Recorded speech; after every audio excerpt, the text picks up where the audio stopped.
say that he does have ties to Muslim extremists. I don't know.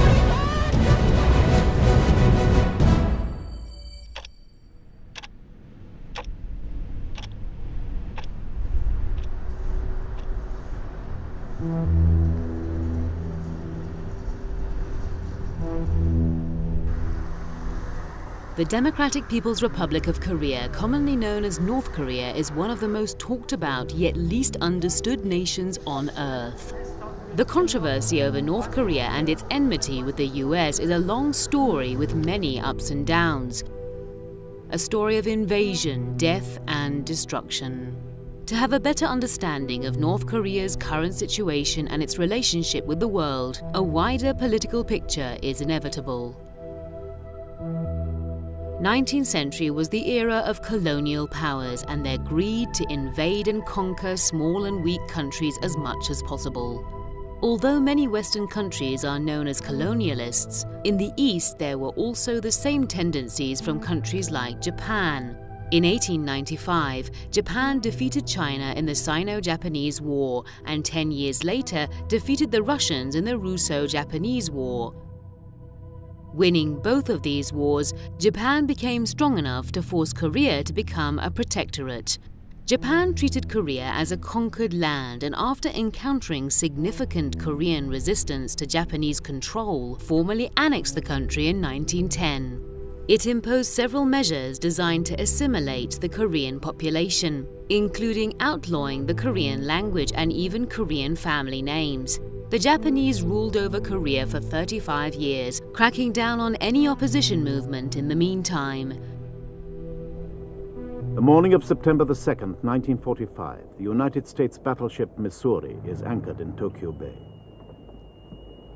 The new Japanese Foreign Minister, Shigemitsu, limps on board to sign the surrender document. At the end of World War II, following Japan's surrender and subsequent withdrawal from the Korean peninsula on August 15, 1945, the victorious Allies, the United States, the Soviet Union, France and England, decided to temporarily divide and occupy Korea to make preparations for the reunification of Korea soon. The United States occupied the south and the Soviet Union the north.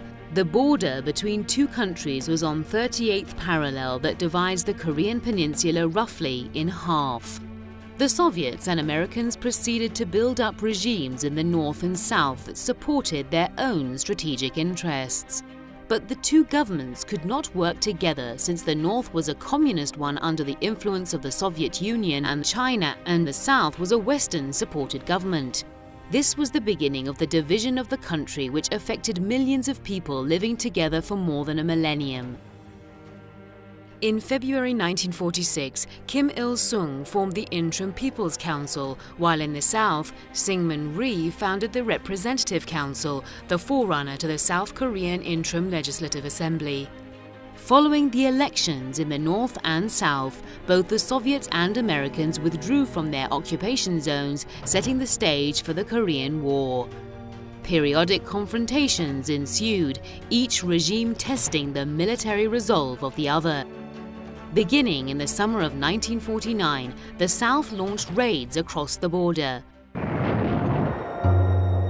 In the fall of 1949, Northern forces responded with cross-border raids, initiating clashes against Southern troops. There are conflicting reports as to which side initiated the Korean War, but it is generally acknowledged that the Korean War officially began on the morning of June 25, 1950.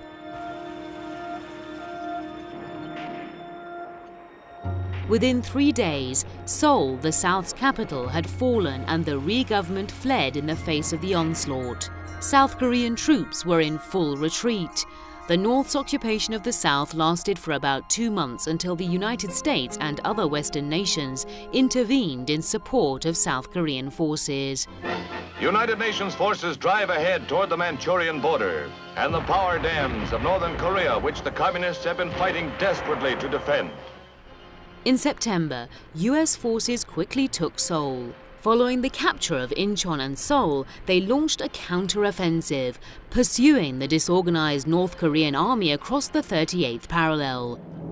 They attacked every factory, every city and every village with incendiary bombs and napalm. The war shifted again when in November 1950, Chinese troops crossed the Yalu River and launched a major offensive, driving US-led forces back to the 38th parallel. Finally, the two sides ended their hostilities by signing an armistice agreement, and the division of Korea became permanent. The armistice was signed on July 27, 1953, and was designed to ensure a complete cessation of hostilities and all acts of armed force in Korea until a final peaceful settlement is achieved. But to this day, no final peaceful settlement has been achieved. The cost of the Korean War was staggering. The North's economic and transportation infrastructure had been completely destroyed, and many people had lost their lives. Although precise figures are not available, it has been estimated that a combined 3 million people were either killed or wounded on both sides. North Korea faced massive post-war political and economic challenges. To reduce the country's reliance on foreign help, Kim Il-sung developed and fostered a policy of extreme self-reliance called 주체. While maintaining strategic relations with China and the Soviet Union, Kim also managed to reinforce his country's own independence. Collectivization of agriculture and a series of 5-year plans were used to revitalize the devastated North Korean economy after the war. This collective strategy was extended to industry, mirroring the socialist command economy policies of the Soviet Union and China. Reconstruction and the priority development of heavy industry was stressed after the war, with consumer goods given a low priority.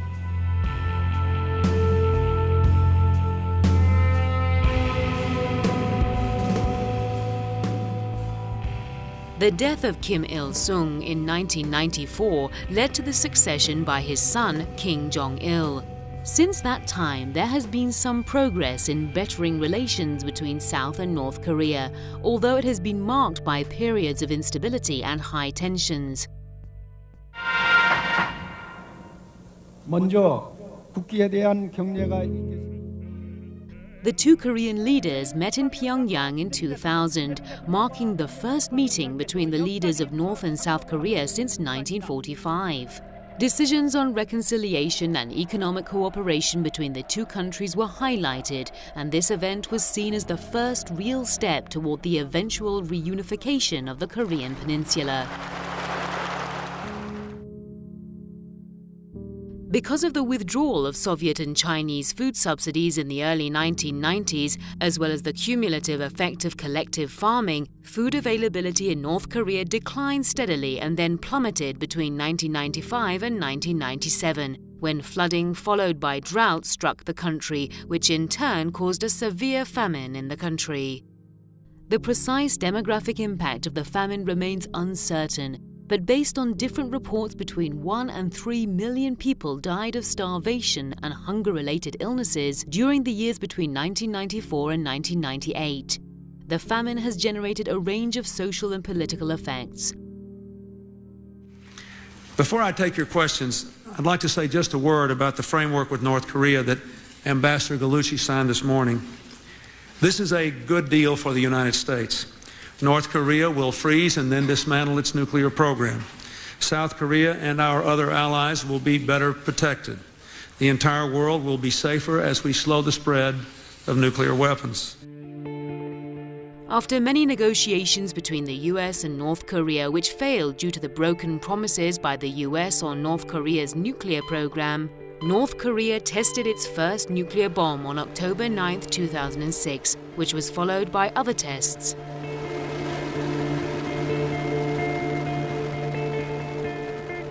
This indeed triggered a new period of political turmoil and hostility between North Korea and the United States. On December 17, 2011, Kim Jong-il died and was succeeded by his youngest son, Kim Jong-un.